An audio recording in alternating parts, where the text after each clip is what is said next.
तो आइए दोस्तों सॉल्व करते हैं दो चर वाले रैखिक समीकरण का बहुत ही शानदार क्वेश्चन, जिसमें क्वेश्चन हमसे कह रहा है कि निम्न समीकरणों को प्रतिस्थापन विधि द्वारा हल कीजिए। तो यहाँ पे हमें दो समीकरण दिए गए हैं और जिसमें हर कदम पर दशमलव दशमलव दशमलव है। तो इसे देखकर अक्सर विद्यार्थी क्या हो जाते हैं, घबरा जाते हैं। बट हम इसे बहुत ही आसानी से सॉल्व करने वाले हैं। तो सबसे पहले हम क्या करते हैं, यहाँ से दशमलव को ही गायब कर देते हैं।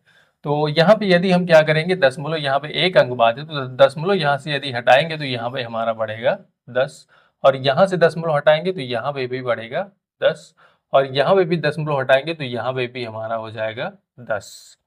तो यहाँ पे दोनों का हर सेम है, तो हम इसे लिख सकते हैं 10 अपान में यहाँ पे होगा 2x प्लस यहाँ पे होगा 3y इज इक्वल यहाँ पे होगा 13 अपान में यहाँ पे हो जाएगा 10, और ये 10 से ये 10 क्या होगा, कैंसिल होगा, और यहाँ पे हो जाएगा 2x प्लस यहाँ पे होगा 3y इज इक्वल यहाँ पे हो जाएगा 13।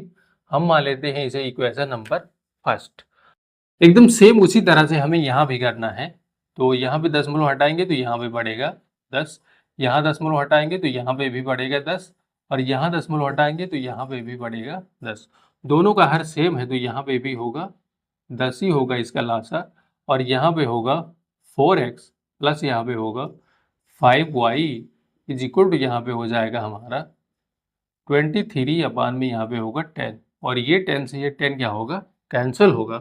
फाइनली हमारा यहाँ पे बचेगा 4x प्लस यहाँ पे होगा 5y इज इक्वल टू यहाँ पे होगा 23। ये हो जाएगा इक्वेशन नंबर हमारा सेकेंड। तो हमें क्या करना है, इस दोनों समीकरण को प्रतिस्थापन विधि के द्वारा हल करना है।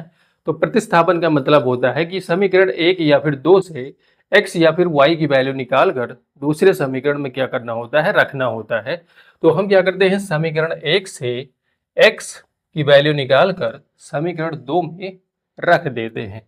तो यहाँ पे हम लिखेंगे समीकरण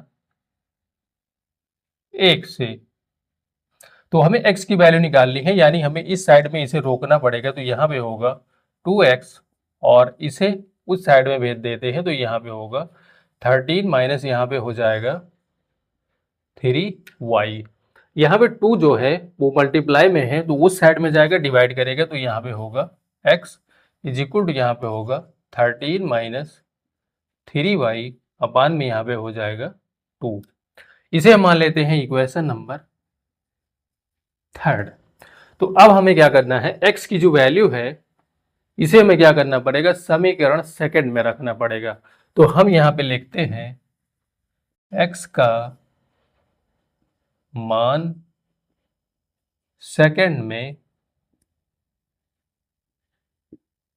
रखने पर, तो यहाँ पे जो सेकंड है वो है हमारा,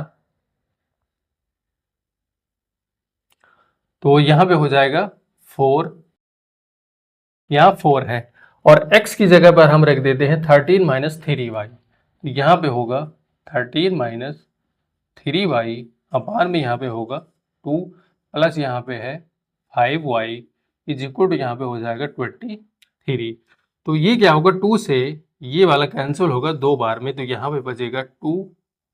तो मल्टीप्लाई करवा देते हैं, ये जो 2 बचा है इसे हम ब्रैकेट के अंदर मल्टीप्लाई कर देते हैं। तो यहाँ पे हो जाएगा 26 माइनस यहाँ पे होगा 6y, 13 टू जा 26 और यहाँ पे 3 टू जा 6 प्लस यहाँ पे हो जाएगा 5y इज इक्वल यहाँ पे हो जाएगा 23। अब यहाँ पे क्या होगा, ये माइनस में है और ये प्लस में है, और ये 26 को उस साइड में हम लेके जाएंगे, तो यहाँ पे बचेगा माइनस वाई। 6 से 5 जाएगा तो यहाँ पे बचेगा सिर्फ माइनस वाई, और इस 26 को हम उस साइड में लेके जाएंगे, तो यहाँ पे होगा 23 माइनस यहाँ पे होगा 26, यानी यहाँ पे हो जाएगा माइनस वाई इज इक्वल यहाँ पे बचेगा -3। तो ये माइनस से माइनस कैंसिल होगा, यहाँ पे हो जाएगा y इज इक्वल टू 3। तो यहाँ से हमने क्या किया, फाइंड किया है y की वैल्यू। अभी हमें क्या करना होगा, इस y की वैल्यू को आप चाहें तो समीकरण एक में रख सकते हैं, या फिर थर्ड में रख सकते हैं, या फिर सेकंड में रख सकते हैं। आप कहीं भी रखेंगे तो यहाँ पे आपको पता चल जाएगा x की वैल्यू। तो हम क्या करते हैं, y का जो मान है थर्ड में रखते हैं, क्योंकि यहाँ पर सॉल्व करने में काफ़ी आसानी होगी। तो यहाँ पे हम लिखेंगे y का मान थर्ड में रखने पर। तो यहाँ पे y का मान यहाँ पे रख देते हैं। तो यहाँ पे हमारा है x इज इक्वल टू, यहाँ पे है 13 माइनस 3y, तो यहाँ पे होगा 13 माइनस 3, और y की जगह पर हम रख देते हैं यहाँ पर 3। अपान में यहाँ पे है हमारा 2, तो यहाँ पे हो जाएगा हमारा 2।